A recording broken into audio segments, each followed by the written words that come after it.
Now, the Three Martini Lunch with Greg Corombos and Jim Garrity. And welcome, everyone, to the Thursday edition of the Three Martini Lunch, along with Jim Garrity of National Review, who is also co-author of Heavy Lifting. I'm Greg Corombos of Radio America.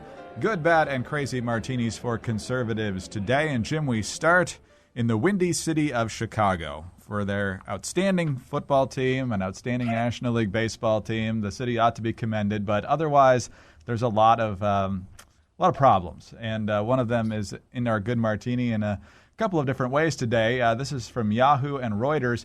Chicago Mayor Rahm Emanuel, under heavy criticism for his handling of a police shooting that resulted in the death of a black teen, gave an emotional apology on Wednesday, hours before angry crowds closed city streets while demanding his resignation. He gave the apology, of course, under pressure. This is all following the release of the video and the charges against a police officer for the 2014 shooting of Laquan McDonald. And, Jim, this is interesting in a number of different ways. First of all, it's interesting to watch this movement kind of turn against one of the Democrats' favorite people. But at the same time, this one appears far more warranted because there's mounting evidence that this dash cam shooting was out there a long time, and Rahm Emanuel was already locked in a tougher-than-expected re-election fight last year, possibly push this off to the side so it wouldn't affect the campaign. Yeah, every time this gets some national attention, it does the cause of the right some good, and certainly Republicans, to say, look, this is an entirely Democrat-dominated city. The Republican Party, it is a nominal, scattered, they meet in a phone booth type establishment there.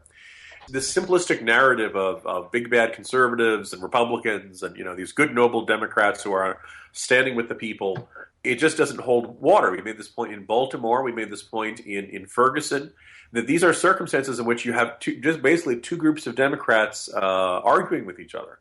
Now, it's particularly delicious because Rahm Emanuel was Barack Obama's chief of staff. You would think that status and being such a key player in Obama's first term would make him untouchable. But there has, in fact, been a scandal in the Chicago Police Department, and that dash cam does certainly make it look like the police used a heck of a lot of deadly force on a kid who wasn't that threatening. But even more significantly, the dash cam was held under wraps, and I guess it was a Burger King security footage might have recorded the shooting, also kept under wraps until after the election. No less an authority than the New York Times said, hey, this is blatant manipulation of public opinion and withholding of information in order to secure re-election. Did you detect any irony there, Greg? Benghazi? There you go. Exactly. So if you guys can understand it in this circumstance, why can you not understand it in that circumstance? We've had a lot of cases of alleged police brutality or police misbehavior that appears to be in a gray area. Tough to say unless you were in that circumstances. Excessive force is in the eye of the beholder, or perhaps the person who's experiencing it. But in this case, the 14 shots, it looks pretty bad. What we have always seen in Rahm Emanuel, this relentlessly ambitious, egomaniacal, arrogant, autocratic guy, suddenly everybody else on the left is seeing the exact same guy too. So, pop the popcorn, let's watch and see how this shakes out in the Windy City. Yeah, I would say two things in response to this. Having watched Rahm in the Obama administration, in Congress, and even in the Clinton administration, they're probably not going to get him out. That will be the very last thing he will do, given his thirst for power. At the same time, credit to the protesters because, Jim, they're not letting a crisis go to waste. Very good, very good. The other thing I was thinking, it is kind of interesting. Just the headline, Rahm Emanuel apologizes. I mean, that's almost like, wow, are we in a science fiction scenario or something? And then the second thing is, you mentioned his long history. The stories about Rahm Emanuel are pretty well known. He once mailed a dead fish to a rival. He went on some sort of tirade in a restaurant and started stabbing the table with a steak knife, saying that his enemies would be dead, dead, dead. No, I'm not mixing this up with the Untouchables. This is an actual story about Rahm Emanuel. Now, and I've always contended that if Rahm Emanuel were a Republican, you would hear these stories and it would be like, oh, wow, this guy's a dangerous psychopath, right? This guy's got huge temper issues. He's a maniac. He screams at people. He's full of rage, etc. But, the coverage, what was the tone of just about every single profile of Rahm Emanuel for the last 15 years, Greg? Tough guy, gets things done. Also a little bit of, oh, that Rahm. The time he mailing dead fish and threatening to stab people and things like that. He's just such a wacky guy. Don't forget the time he went into the house gym, into the shower to round up Obamacare votes. That was there you go. Exactly. Yes. So in other, if you're not like one of the president's guys, that's considered crazy behavior. So in other words, karma is catching up to Rahm Emanuel, and it just tastes delicious. All right, on to the bad martini now. And one of the frustrating things for people who are not supporting Donald Trump for president in the 2016 Republican presidential process is the fact that no matter what he seems to do, people are just not going to listen to criticism coming from what is considered mainstream Republicans, even some who have a pretty conservative policy and voting record. And for those who don't like Trump, they're pulling their hair out because nothing ever seems to change the minds of a decent chunk, about a third or so of the Republican electorate. But the Republicans themselves keep adding ammunition to why people are so frustrated with business as usual. The latest example is the Politico version of the story. House Republican leaders are preparing a short-term stopgap spending bill to avoid a government shutdown. Multiple sources said it will move to the floor for a vote on Friday, just as the current funding bill lapses. GOP leaders are still wrestling with how long the new bill would fund the government for, but several aides on both sides of the aisle said it would extend spending authority until sometime from December 16th to December 18th. One good nugget here is that one of the reasons they're doing that is to provide 3 days for people to go over this omnibus bill. But, Jim, Republicans control the House and the Senate. A, there's an omnibus. Second, the can keeps getting kicked down the road here, and people wonder why people are so frustrated with the Republicans in Washington. Well, am I looking at this and crazy for thinking, well, this just sets up another capitulation on December 18th? Yeah, pretty much. I mean, am I crazy for thinking, I'll just rip the Band-Aid off, all right? It's going to hurt. Just do it all at once instead of like a little bit at a time, a little bit at a time. Even under the new speaker, no indication they figured out how to get leverage under President Obama. They desperately want to avoid a government shutdown. We're right back where we were. Hey, how long until this presidency ends, Greg? 13 months. 13 months. We had a long time. We had a long 13 months.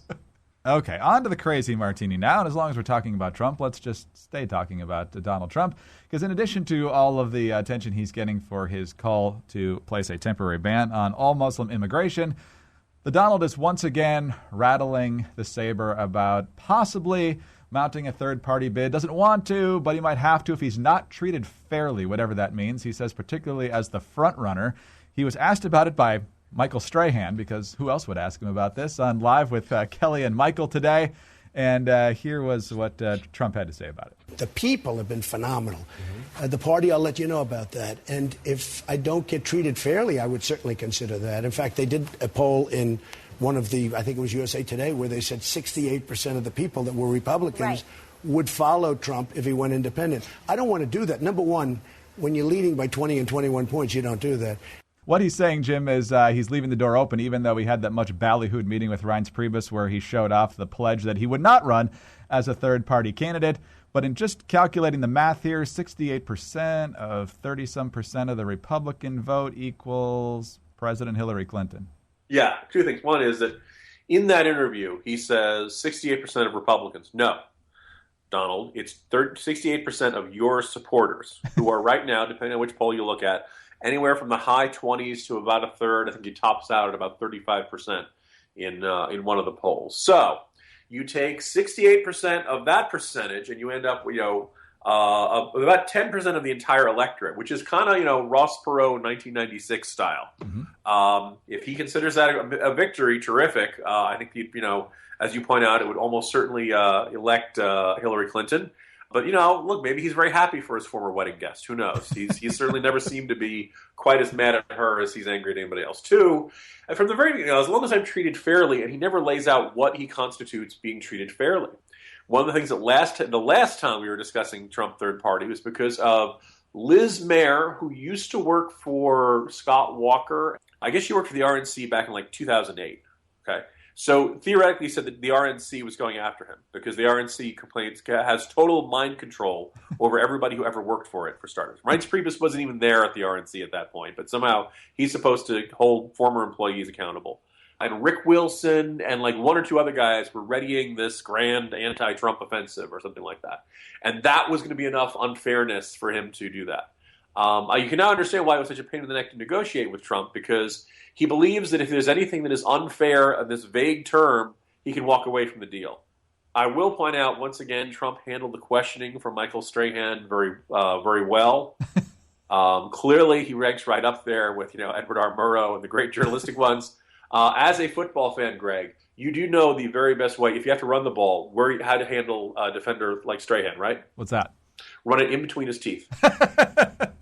If Strahan had asked some tough questions, I'm sure Trump would have had a lot of tweets about Strahan's. There you go. Yeah, it would have been, he would have made the cheap teeth joke that I just did. So anyway, on that happy note, Greg, only one more day in the week, right? Yes, exactly. Although we should give Strahan credit. He and the defensive line stopped a perfect Patriots season several years back, so there should always be a little bit of credit for that, even though you hate the Giants too. No, I give them the Nobel Prize for that one. Jim, have a great day, and we'll talk to everyone tomorrow on the Friday edition of the 3 Martini Lunch.